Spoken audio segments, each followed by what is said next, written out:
Hello guys, welcome back to another video on my channel. Today it's a match preview. It's Nottingham Forest versus Luton Town. Now I know I haven't uploaded in a while, but I'm now back. I've been very busy, but yeah, I'm ready to give you guys my thoughts for this upcoming game against Nottingham Forest. Now we are currently in the January transfer window. Have Luton currently made a signing yet? No. Now I'm recording this video on a Friday morning, so if Luton have made a signing later on today, I'm going to kind of look a little bit stupid, but at this moment in time, Luton have not made any signings. Now, am I disappointed by that? Yes. Do I understand why we haven't made a signing? Yes. Now, the reason why we haven't made any signings is because we are not going to budge in terms of wages. We're not going to pay more money. We're not going to give Graham Jones extra money. That's the reason why we're not bringing in players at this moment in time. Now, that means fans, obviously, when you get told that, fans go, well, right, go and get League One players. Go somewhere else. You know, it's a lot more difficult than that. Now, I've seen we've been linked, we haven't really been linked with that many decent players, but there's one player which we have been linked with, and he plays for Bristol City, and he is a defender called Bailey Wright. Now, in my personal opinion, I've watched a few scout videos, I've watched him play in the Championship. I think he will walk straight into our team. That's the type of player we need to be bringing in the January transfer window. Now, I understand that when a Championship player is not starting regularly in their Championship sides, that they are going to be on quite a decent amount of money. Now we need to try our best to try and convince those players to come to Luton. Now people are thinking like, oh, go and sign League One players, go sign League Two players. But I guarantee if Graham Jones signs these League One, League Two players, fans will moan. So I don't think Graham Jones wins either way, and he gets that lack of support from fans. I say majority of our fan base want him out. I'm not Graham Jones in, and I'm not Graham Jones out. At the end of the day, I want what's best for Luton. Sacking him at this moment in time is not what's best for Luton, in my personal opinion. The appointment hasn't worked out, which is really unlucky for Graham, because on paper, you think, wow, he's a very successful assistant manager. We brought him in, and hopefully things should go well. They haven't so far. Can he make the biggest comeback ever as a manager? Who knows, but he needs to get results in the second half of this season. And I honestly believe if we stay up this season, fans will then put their hands up and go, hang on a minute, I was wrong about Graham Jones.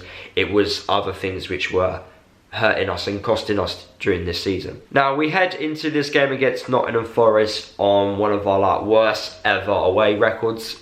I would say, we've lost 10 away games in a row. Last time we lost an away game was against Bournemouth, which doesn't bother me because we literally made about 10 changes and Bournemouth played a very strong side. So that doesn't bother me at all. We are miles away from the Premier League.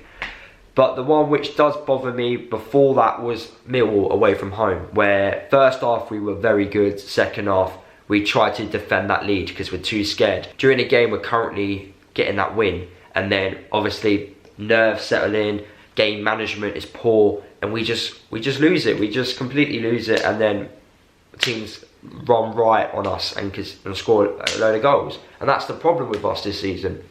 Every time we concede a goal, we like to concede during that 10-minute period after we've conceded. So that's what's really annoying. Now, if my memory is correct, last time we played Nottingham Forest, we lost 2-1 at home, and that was on my birthday. And I remember quite clearly that I didn't think Nottingham Forest were miles better than us. I felt the game was very poor, but I didn't think they were miles ahead of us. But saying that, how many times has that happened so far this season? How many times have we played a team and gone, actually, they're not actually miles away from us? You know, if we just did that thing right, we would have got something from the game. We've been saying it all season. So for me, this season has been down to the players. There's been a lot of players who have underperformed, you know, fullbacks. I think the fullbacks are just not good enough. Breed is defo League One. You know, Potts and that, not good enough. Bradley has underperformed massively. For me, Bradley's our best centre-half, and the fact that he's underperformed is a massive problem. Sluga's underperformed, but I do think there's a goalkeeper in there. And how can I forget Cornick's chances and opportunities in the last 10 games? If he scores these opportunities, you know, I don't think I would put my house on Cornick scoring a one-on-one opportunity. I just wouldn't do it because he's just not consistent enough in front of goal. I think every time Cornick needs to think about an opportunity, he misses it. But if he does it out of instinct, he scores. So it's a weird one with Cornet, but he needs to improve that. Last time we also played Nottingham Forest as well. I remember their first goal. It came from our mistake. How many times have we said that so far this season? From our mistake. A miscommunication between Bradley, I don't know who it was at the time, but I think it was Bradley and Bree. And Graben just, he ran through them both and scored a one-on-one opportunity. So it just shows you, if we cut out individual errors, if we take our chances, if we have better game management, we would have been a lot higher than where we should be. And I honestly don't blame Graham Jones for all that, and I think fans are blaming literally all that on Graham Jones.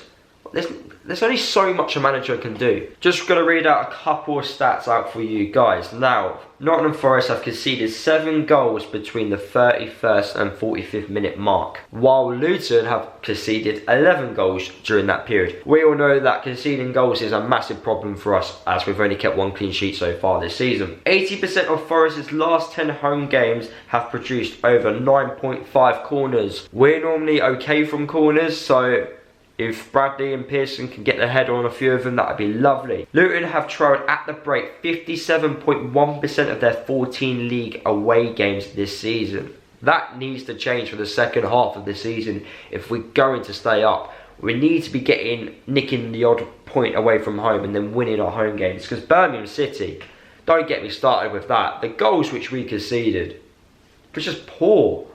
You know, they really are poor. And I don't think Graham Jones has lost the dressing room. I don't think that at all.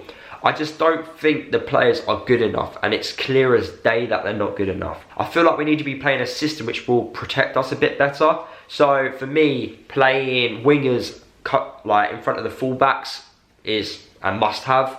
So McManaman and Lawalawa in front of the fullbacks, and then Collins up top on his own or something like that. But heading into this game against Nottingham Forest, our system could change, because Danny Hilton and Izzy Brown are back in training, which is very good. Izzy Brown, since he's left, that's when it's probably gone downhill, to be honest. I'll say Izzy Brown's impact has done us really well. He's got us a load of key assists, and he's just a step ahead of everyone else, and that's really good to have. Obviously, Danny Hilton, unchallenged in the Championship, so it'd be nice to see what he can do, but he's a different type of striker to Collins. He's a player which could get a defender sent off, which I'm missing. I feel like we're missing that Danny Hilton. So hopefully when he comes back, things could happen. We've got to think positive, we are down there, but we need to stop the negativity. We need to think positive and say, actually, yes, we can stay up. We can do this, and that's what we need to start doing. Right guys, that is the end of the video. Hopefully you did enjoy it. Drop a like if you did. Comment down below your team selection which you would play against Nottingham Forest. Also let me know what players you would like us to sign during this January transfer window as well. Subscribe to the channel if you are new. Follow me across all my socials if you haven't done already, and I'll see you guys in the next video.